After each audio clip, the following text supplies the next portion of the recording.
Ladies and gentlemen, this is Shadil Ferris, and in this video we will be exploring redox reactions. I'll be covering oxidation, reduction, oxidation numbers, and oxidizing and reducing agents alongside a real-life demonstration, so stick around for that.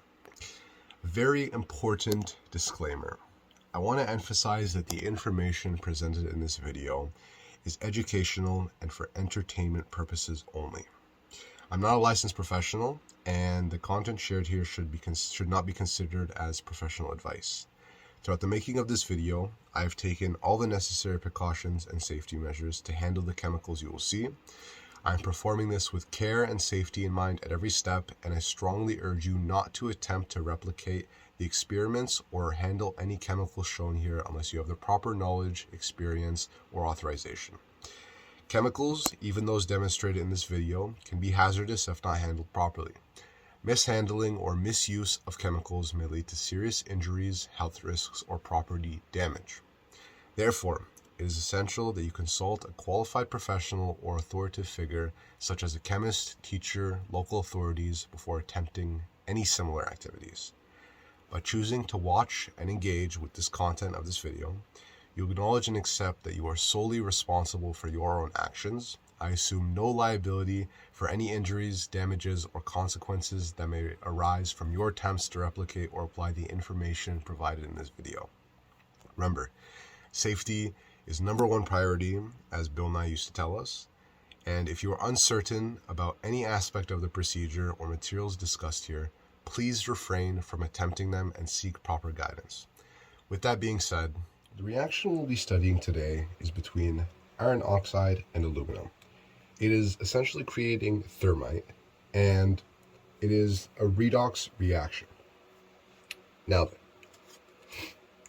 this is iron oxide. We'll be adding aluminum to it, and both of these substances are in fine powder. That's kind of like the state, as you can think about it. It's solid, but it's fine powder. Now, via a single displacement reaction, we determined our product, or one of our products, is aluminum oxide. To this, we also have solid iron. I'll move these over just so they're all in frame.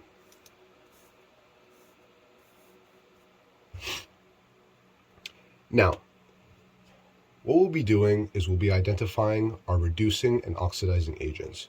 We must first see what substances are undergoing reduction and oxidation respectively. To do that, we'll do the oxidation numbers.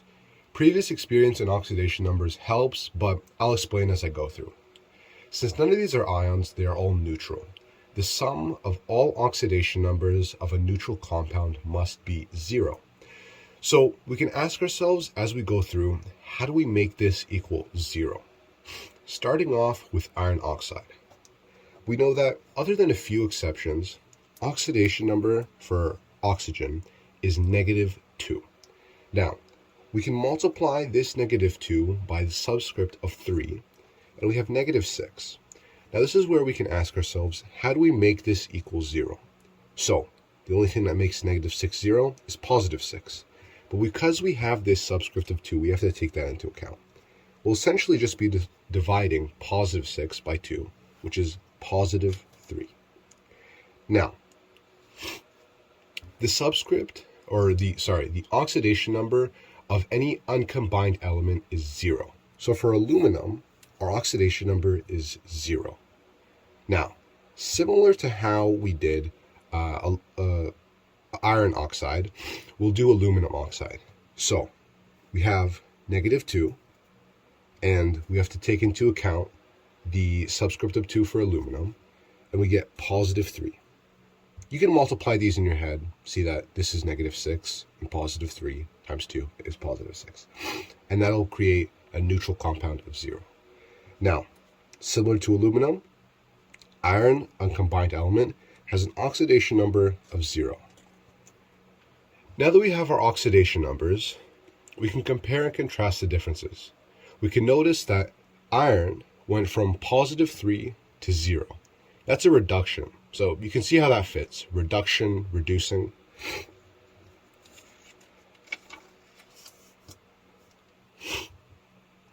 I apologize for the sniffles, I'm a little bit under the weather.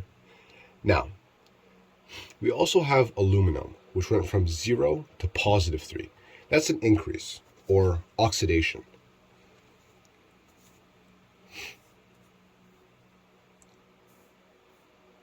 So, since the iron is undergoing reduction, it's an oxidizing agent because it's losing electrons, and the aluminum is the reducing agent.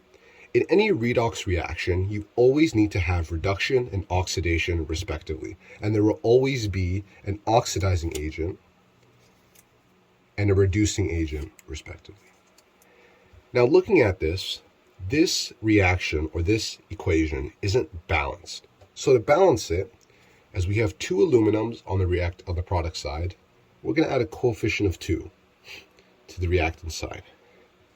Similarly, where we have iron, we're going to add a coefficient of 2 to balance out the 2 irons over here. And that is our balanced chemical equation, and exactly what I'll be showing you, or actually enacting in the thermite redox reaction. I just wanted to record this after the fact, just to reiterate how severe the thermite is. Only using around 1 gram of the substance, it completely etched into the wood and burned practically a hole, as well as produced a flame on the wood itself. So it's not just the sparkler at work. The sparkler was only used to activate the thermite, and the thermite did the rest of the work. So you can imagine if you had around 5 to 10 pounds of this substance, what it could really do. So this is how it looked like before we lit the thermite, and this is how it looked like afterwards. So you can see just how much heat is being produced. I just wanted to attach a video just to satiate a lot of your guys' curiosity. That is a 55-gallon barrel filled with thermite. And the YouTuber who recorded this kind of just had his own audio, but I just wanted to record over his audio and explain what's going on. So this is what happens when you light thermite on a much greater scale. So the filmer backs up around 80 to 90 feet away, and in the video he says that you can still feel the heat produced 80 to 90 feet away. Those flames are going up around 20 to 30 feet in the sky, and you can just visually see how much heat, smoke, and flames are being produced from that reaction. Now, even after the reaction dies off, it's still continuing as it's reacting with the oxygen in the air. And as he gets up closer to the barrel, you can see how it's practically completely melted. The thermite has also started to actually melt the ground beneath it, producing molten slag.